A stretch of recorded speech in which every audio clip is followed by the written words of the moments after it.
जय हिंद दोस्तों, मैं विक्रम आपका भाई आपका दोस्त। स्वागत है आप सभी का आपके अपने YouTube चैनल सरल गणित में। सरल गणित मतलब आसान गणित। दोस्तों, लास्ट वीडियो में हमने टेंजेंट और नॉर्मल के कुछ क्वेश्चंस किए थे, प्रश्नावली 6.3 के। आज की वीडियो में उसके आगे के क्वेश्चंस हम इसमें कवर करेंगे। तो प्रश्न संख्या 13 आपको दिया गया है, तो बिना समय गवाए चलिए शुरू करते हैं।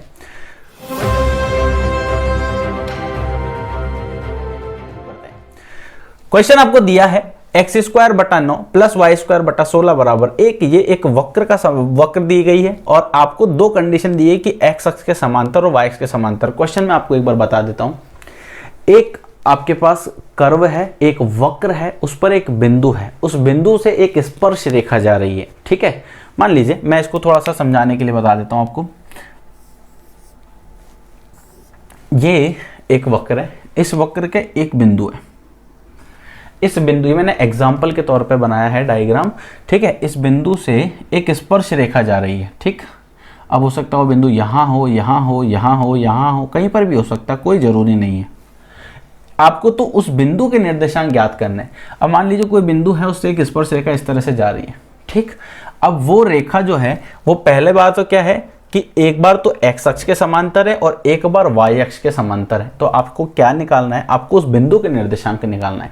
किस तरह से निकालेंगे? तो अगर आपने बेसिक कंसेप्ट नहीं देखा है तो एक बार इसके तीनों पार्ट देख लीजिए, ताकि आपका कंसेप्ट थोड़ा सा स्ट्रांग हो जाएगा, क्वेश्चन समझने में आपको आसानी होगी। तो हम क्या करेंगे, हमारा प्रोसेस क्या होगा? देखिए, आपको समीकरण दे रखी ना, इसे आप लिख दीजिए एक्स स्क्वायर बटा 9 प्लस वाई स्क्वायर बटा 16 बराबर 1। ठीक है, अब हम क्या करेंगे, इसका अवकलन करेंगे। तो इसका अवकलन करेंगे, 1 बटा 9 आ गया, और इसका करेंगे तो 2x आ गया। मैं यहाँ डायरेक्ट लिख रहा हूँ, चलो मैं पूरा स्टेप बाय स्टेप बता देता हूँ। d बटा डी एक्स, यहाँ लिख दीजिए एक्स स्क्वायर बटा 9 प्लस d बटा डी एक्स, और यहाँ लिख दीजिए वाई स्क्वायर बटा 16 बराबर d बटा डी एक्स, यहाँ लिख दीजिए 1। इसका अगर आप अवकलन करोगे तो 1 बटा 9। अगर आपको अवकलन में अभी भी दिक्कत आती है तो आई बटन पर क्लिक करके आप इजीली वो चैप्टर जो है 5th चैप्टर, उसे आप अच्छे से सीख सकते हो। वहाँ पर मैंने बहुत बेसिक कंसेप्ट से आपको ये सिखाया है। तो 1 बटा 9 आपका बाहर आ गया। एक्स स्क्वायर का अवकलन होता है 2x प्लस 1 बटा 16 बाहर आ गया। वाई स्क्वायर का अवकलन होता है 2y, और फिर उसके बाद y का करेंगे तो ये आ जाएगा dy बटा dx बराबर, ये कांस्टेंट है और कांस्टेंट का 0 होता है। ठीक है, ये आ जाएगा 2x बटा 9, ये से कट जाएगा 8 बार, तो y बटा 8 dy बटा dx बराबर 0। हम क्या करते हैं, dy बटा dx का मान निकालते हैं। तो dy बटा dx का मान अगर आप निकालोगे तो dy बटा dx को तो यहीं पे रखिए और इस पूरे को यहाँ भेज दीजिए। तो ये बन जाएगा, ये y बटा 8 आपका एज इट इज आ गया, इसको यहाँ पर भेजा तो माइनस का 2x बटा 9 आ गया। ठीक, फिर क्या किया, आपको तो dy बटा dx चाहिए, तो dy बटा dx को यहीं रख लीजिए, माइनस 2x बटा 9 गुणा 8 बटा y। इस 8 को यहाँ भेज दिया, y को नीचे भेज दिया। ठीक है, क्लियर है। y बाई 8 था, उसको एज इट इज हमने लिखा है। अब क्या करना है, तो dy बटा dx आपके पास आ गया, कितना होता है, 8 दूना 16 बटा 9, ये आपके पास आ गया। ठीक, पहला केस क्या था इसका, x अक्ष के समांतर, यानी उस बिंदु से जो गुजरने वाली रेखा है वो x अक्ष के समांतर है। जब कभी भी x अक्ष के समांतर कोई स्पर्श रेखा होती है तो हम क्या बोल सकते हैं कि उसकी जो प्रवणता होगी, यानी m का मान, उसका जो स्लोप होगा, जिसे हम ग्रेडियंट बोलते हैं, वो कितना होगा, 0। ठीक, m बराबर 0, इसका मतलब क्या हुआ, इसको मैं लिख सकता हूँ dy बटा dx बराबर 0। और अगर इसको आप लॉजिकली सीखना चाहते हो तो आप इस तरह से देखिए, m बराबर 0 क्या हो, m बराबर होता है tan थीटा। m बराबर क्या होता है, इसे मैं थोड़ा सा इस तरह से बताता हूँ। देखो, m बराबर क्या होता है, tan थीटा। अब चूंकि मैं एक एग्जांपल देता हूँ, कोई रेखा है ऐसे यहाँ पर, एक ये जो रेखा है इस x अक्ष के समांतर है, तो इसके साथ ये कोण कितना बनाएगी, 0। तो इसका मतलब थीटा का मान कितना होगा, 0। तो m बराबर tan 0, और tan 0 का मान होता है 0, तो m बराबर हो गया आपके पास 0। यहाँ तक क्लियर। dy बटा dx आपको ये दे रखा है माइनस का 16 बटा 9y इज इक्वल टू 0। ये भी dy बटा dx है, ये भी dy बटा dx है, तो दोनों को बराबर रख दो। इसको बराबर रखोगे तो यहाँ से आपके पास x का मान आ जाएगा 0। कहाँ से आया, इसको इधर भेज दो, 0 में गया यानी 0 से गुणा हो गया, -16 नीचे चला गया तो x का मान 0 आ गया। अब इस x के मान 0 को आप रख दो समीकरण के अंदर, तो यहाँ पर आपके पास आ जाएगा x का मान 0 रखा ना आपने, तो देखो 0 प्लस वाई स्क्वायर बटा 16 बराबर 1। इसको हल करोगे तो वाई स्क्वायर बराबर आ जाएगा 16 और y का मान आ जाएगा ±4। ठीक है, कैसे आया, उम्मीद करता हूँ आपको पता होगा है किस तरह से आता है। स्क्वायर हटाया, स्क्वायर हटने के बाद यहाँ पर रूट चला जाता है, और रूट जो है स्क्वायर रूट जो है 16 का वो कितना होता है, 4 होता है, प्लस माइनस हमेशा आता है। इसके साथ साथ एक चीज़ और सीखिए, ये आपने एक इसका पार्ट कर लिया, तो इसके जो बिंदु बनेंगे वो क्या क्या हो सकते हैं। एक हो सकता है x बराबर, तो दो कंडीशन हो सकती, 0,4 हो सकता है या 0,-4 हो सकता है। ये इसका एक केस हो गया, यहाँ तक क्लियर है। दूसरा केस इसने दे रखा है y अक्ष के समांतर। देखो ये बहुत सिंपल सी चीज़ें हैं, अगर आपको बेसिक कंसेप्ट क्लियर है तो ये क्वेश्चन ऐसे मक्खन की तरह सॉल्व होंगे आपके। अगर आपके कंसेप्ट क्लियर होंगे ना तो आपको पढ़ने में बहुत मजा आने वाला है। तो आपको करना क्या है, सिर्फ बेसिक कंसेप्ट पे थोड़ा सा टाइम देना है, आपको ज़्यादा टाइम कंसेप्ट पे देना है, क्वेश्चंस पे टाइम नहीं देना, आपको कंसेप्ट पे टाइम दीजिए। तो यहाँ पर आपने ये एक कंसेप्ट मैंने जो आपको बताया वो समझ में आ गया। अब आगे बात करेंगे, इसने दे रखा है y अक्ष के समांतर, तो ये मैं आपको इसका हिंट देता हूँ, ट्राई कीजिएगा, कमेंट सेक्शन में बताइए कि ये क्वेश्चन आपने सॉल्व किया है नहीं किया। ये कह रहा है कि y अक्ष के समांतर है, तो कोई भी लाइन जब y अक्ष के समांतर है तो मैं ये डायग्राम बना के समझाता हूँ। ये देखो y अक्ष के समांतर है, तो यहाँ पर कोण कितना बन रहा है, 90, तो m बराबर बन जाएगा कितना, 90 डिग्री। m 90 डिग्री हो, m बराबर हो जाएगा tan थीटा, सॉरी tan 90, और tan 90 का मान होता है अनंत, और अनंत लिख नहीं सकते इसलिए 1/0 लिखना पड़ेगा। तो dy बटा dx जो आपने मान निकाला है ना कितना है, ये तो दोनों समीकरण के लिए सेम ही रहेगा, तो मैं यहाँ लिख देता हूँ dy बटा dx बराबर 1/0। तो अगर मैं इसको यहाँ लिखूँ -16x बटा 9y बराबर 1/0, 0 को यहाँ भेज दीजिए, 9 को यहाँ भेज दीजिए, तो y का मान निकाल सकते हो आप इजीली। ठीक है, इस y के मान को फिर समीकरण में रखोगे और आपके पास x का मान आएगा। क्लियर, उम्मीद करता हूँ समझ आया होगा। वीडियो पसंद आया हो तो like, subscribe, share and comment करना ना भूलें। अब बात करते हैं इसके नेक्स्ट क्वेश्चन की। नेक्स्ट क्वेश्चन आपको दिया गया है, एक वक्र दी गई है और एक बिंदु दिए गए हैं। आपसे कहा है कि स्पर्श रेखा और अभिलंब का समीकरण ज्ञात कीजिए। तो यहाँ पर मैं 14वां क्वेश्चन जो है इसके दो पार्ट में आपको ले रहा हूँ, दोनों अलग अलग तरीके। बाकी के सेकंड पार्ट, थर्ड पार्ट और फोर्थ पार्ट जो है वो इसका सेम है। तो बिल्कुल जो कंसेप्ट मैं इसमें अप्लाई कर रहा हूँ वही कंसेप्ट आपको उसमें भी अप्लाई करना है। तो थोड़ा सा इसे समझते हैं। सबसे पहले आपको एक रेखा दी गई है, बिंदु दी गई है, तो स्पर्श रेखा का समीकरण, जैसा कि मैंने आपको कंसेप्ट में बताया था, स्पर्श रेखा का समीकरण ये होता है y माइनस y1 बराबर mx माइनस x1। ये होता है स्पर्श रेखा का समीकरण।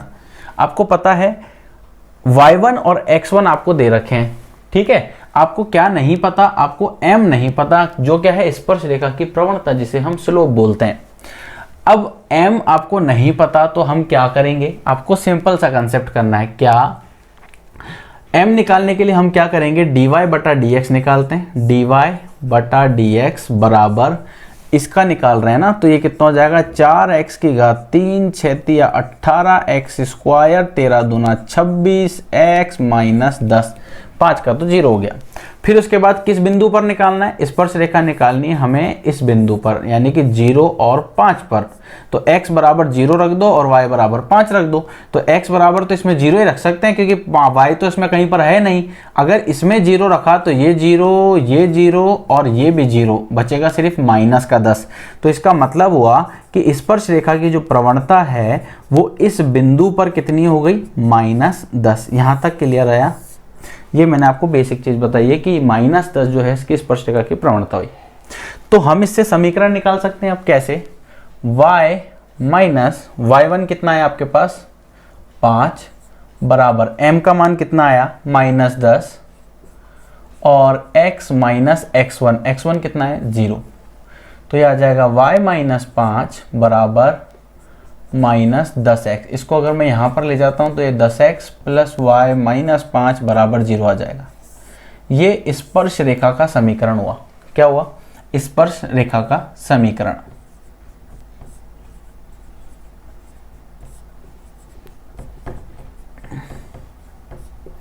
अब बात करते हैं अभिलंब के समीकरण की। तो आपको पता होना चाहिए स्पर्श रेखा का जो समीकरण होता है, स्पर्श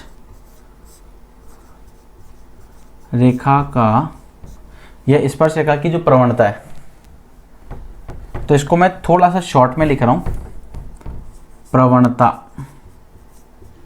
ये किसके लिए? स्पर्श रेखा के लिए। तो मैं इसको यहां स्पर्श लिख देता हूं, ठीक है।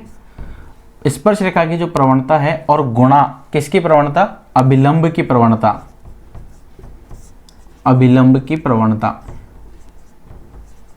ये हमेशा होती है -1, ठीक है। तो स्पर्श रेखा की प्रवणता आपको पता है कितनी आई आपके पास? -10 आई है। तो ये -10 लिख दीजिए, गुणा प्रवणता किसकी?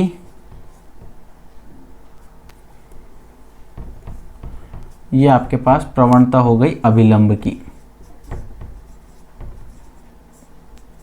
-1। तो इसकी अगर निकालनी है तो इसको नीचे भेज दो, तो ये प्रवणता हो जाएगी, अभिलंब की प्रवणता हो गई आपके पास -1 बटा -10, जो कि आ जाएगा 10, ठीक है।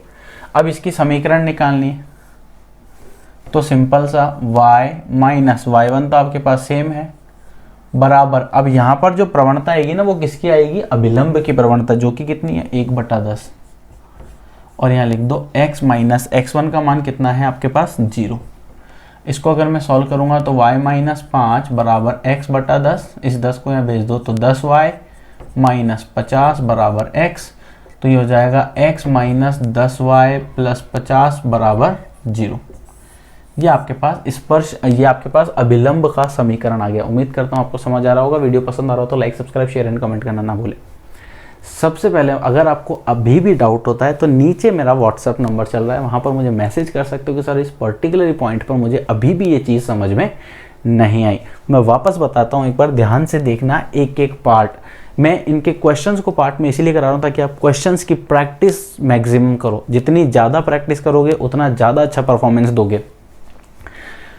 क्वेश्चन क्या था? एक आपको वक्र दिया गया है और एक बिंदु दिया गया है। अब आपसे क्या क्या पूछा है? इसने पूछा स्पर्श रेखा का समीकरण ज्ञात कीजिए उस बिंदु पर और अभिलंब का समीकरण ज्ञात कीजिए उस बिंदु पर। तो हमने क्या किया, जो वक्र दी गई थी, है ना, जो वक्र और आपके पास बिंदु है, तो हम सबसे पहले क्या, हमारे को पता है कि स्पर्श रेखा का जो समीकरण है वो होता है y माइनस y1 बराबर m x माइनस x1। ये आपके पास स्पर्श रेखा का समीकरण होता है। इसका अब m का जो मान है वो हमारे को नहीं पता। इस क्वेश्चन में देखो कहीं पर भी m का मान नहीं दिया गया है। तो हम क्या करेंगे, सबसे पहले m निकालेंगे। m क्या होता है? m होता है प्रवणता। अब हम बात जब स्पर्श रेखा की कर रहे हैं तो ये स्पर्श रेखा की प्रवणता। स्पर्श रेखा की प्रवणता को कैसे लिख सकते हैं? m भी लिख सकते हैं, dy बटा dx लिख सकते हैं, और अगर कोण दिया गया हो तो tan थीटा भी लिख सकते हैं।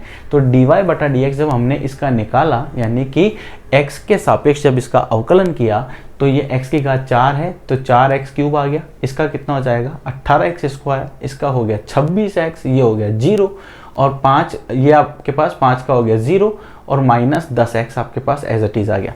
x का तो 1 होता है।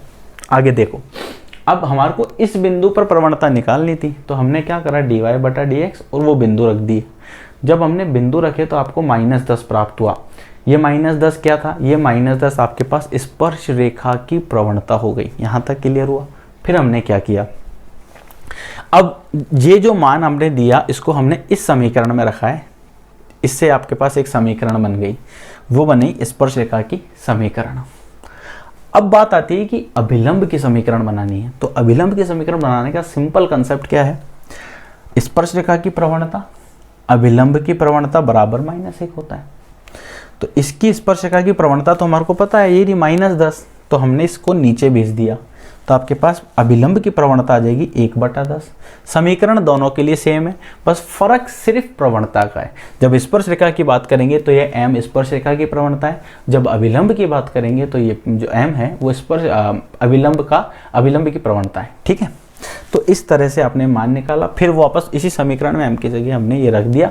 तो ये जो समीकरण निकला है आपका, ये अभिलंब का समीकरण है, और ये जो समीकरण निकला है आपका, ये स्पर्श रेखा का समीकरण है। आइए दोस्तों बात करते हैं इसके नेक्स्ट पार्ट की। नेक्स्ट पार्ट में आपको दिया गया है x बराबर cos t, y बराबर sin t, t बराबर पाई बटा 4 पर आपको स्पर्श रेखा और अभिलंब का समीकरण ज्ञात करना है।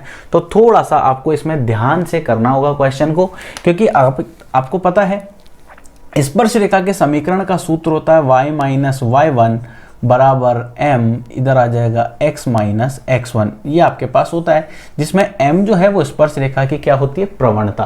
और अभिलंब के लिए भी यही फॉर्मूला है, बस यहाँ पर जो m स्पर्श रेखा की प्रवणता आती है, वहां पर अभिलंब की प्रवणता होती है, जैसा कि हमने पिछले क्वेश्चन में भी देखा है।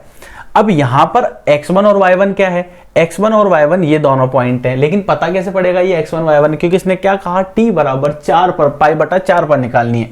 तो सबसे पहले हम क्या करते हैं, x1 निकाल लेते हैं। x1 कितना है, cos t की जगह मैं लिख देता हूं यहाँ पर पाई बटा 4। अब चूंकि आपको पता होना चाहिए पाई बटा 4 कितना होता है, तो पाई बटा 4 होता है 45 डिग्री। कैसे आया, इस पाई को मैंने लिख दिया 180 बटा 4, 4 चौक 16, 4 पंजे 20, तो 45 डिग्री की बात कर रहा है। cos 45 का मान कितना होता है, तो sin 45 और cos 45 का मान जो है वो क्या होता है, समान। कितना होता है, 1/√2, ये आपके पास मान आ गया। ठीक है, इसी तरह से y1 की बात करते हैं, तो y1 आपका हो जाएगा sin पाई बटा 4, 1/√2, दोनों का मान क्या होता है, समान होता है पाई बटा 4 पर। अब आगे की प्रोसेस करते हैं, m का मान ज्ञात करना है। अब आपको पता होना चाहिए कि m बराबर कितना है, dy बटा dx। लिख सकते हैं इसको इस तरह से, dy बटा dx निकालने के लिए, चूंकि यहाँ पर तो फलन अलग अलग दिया है, तो हम इसे किस तरह से निकालेंगे, dy बटा dt, और यहाँ निकालेंगे dx बटा dt। इस तरह से आपको dy बटा dx मिलेगा। तो आपके पास फलन दिया है x बराबर cos t, तो हम क्या करेंगे, dx बटा dt। अब यहाँ पर हम t के सापेक्ष कर रहे हैं। t के सापेक्ष क्यों कर रहे हैं, क्योंकि फलन यहाँ पर अलग है, तीसरा फलन है। x और y दो आपके पास तो अलग है, और आपको तीसरे के लिए दिया गया है, तो हम क्या करेंगे, तीसरे के लिए निकालेंगे। तो cos t का अवकलन कितना होता है, माइनस का sin t। यहाँ तक क्लियर हो गया। अब इसके बाद आपको दिया गया है y बराबर sin t, इसका अवकलन किया dy बटा dt, और ये आपके पास आ जाएगा cos t। ठीक है, आपको निकालना है dy बटा dx, आपको निकालना है dy बटा dx, जिसे हम लिख सकते हैं dy बटा dt, और यहाँ लिख सकते हैं dx बटा dt। तो dy बटा dt के लिए तो कितना आ जाएगा, cos t, और dx बटा dt के लिए आ जाएगा माइनस का sin t। ये आपके पास dy बटा dx आ गया। तो dy बटा dx t बराबर पाई बटा 4। ठीक है, cos बटा sin कितना होता है, cot, तो मैं इसको लिख सकता हूँ माइनस का cot t। ठीक है, t का मान पाई बटा 4 लिखना, तो मैं इसको यहीं पे लिख देता हूँ माइनस cot पाई बटा 4, जिसका मान कितना होता है, माइनस, तो ऐसा कैसा आ गया, cot और tan का मान 1 होता है पाई बटा 4 यानी 45 पर। तो ये आपके पास स्पर्श रेखा की प्रवणता आ गई, जिसे आप m लिख सकते थे।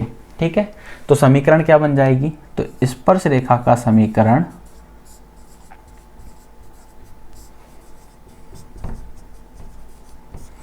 ये हो जाएगा y माइनस y1।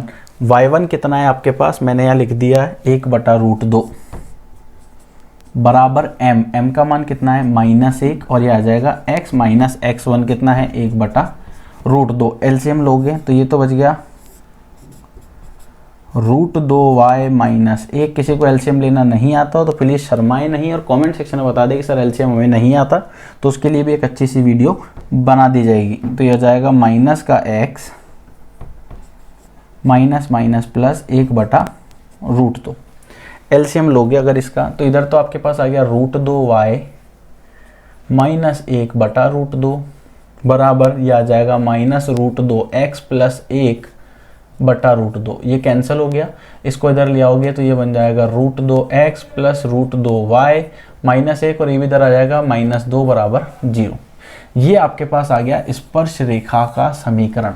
ठीक है, अब हम बात करेंगे किसकी, अभिलंब के समीकरण की। अभिलंब का समीकरण कैसे निकालते हैं, तो अभिलंब का समीकरण, अभिलंब की प्रवणता निकाल लो इजीली। कैसे निकाल सकते हैं, -1 बटा स्पर्श रेखा की प्रवणता, जो कि अभी अभी आपने निकाली है। कितनी, स्पर्श रेखा की प्रवणता आपने निकाली है कितनी, -1, तो बटा -1 कट गया, कितना आया 1। तो अभिलंब का समीकरण क्या बन गया,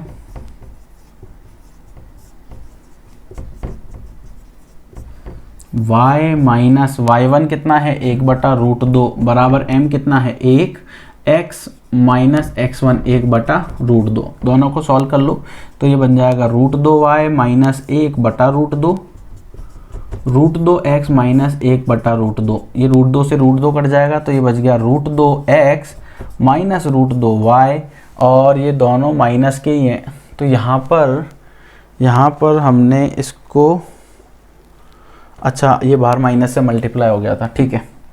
तो ये आपके पास कितना बन जाएगा, √2x माइनस √2y, ये माइनस का 1 है और ये माइनस का 1 है, ये इधर लेके जाओगे प्लस का हो जाएगा तो ये 0 बन जाएगा। यहाँ से √2 कॉमन आ रहा है तो आपके पास x माइनस वाई बराबर 0 आ जाएगा। तो ये समीकरण तो आपकी बनी किसकी, अभिलंब की, और ये समीकरण आपके पास बनी वो किसकी बनी थी, स्पर्श रेखा की। उम्मीद करता हूँ आपको समझ आया होगा, वीडियो थोड़ा सा बड़ा हो जाएगा। तो इस वीडियो में फिलहाल इतना ही, नेक्स्ट वीडियो में आपसे फिर मुलाकात होगी एक नए और धमाकेदार क्वेश्चंस के साथ। इजाज़त दीजिए, वीडियो को like, subscribe, share and comment करना ना भूलिए। जय हिंद।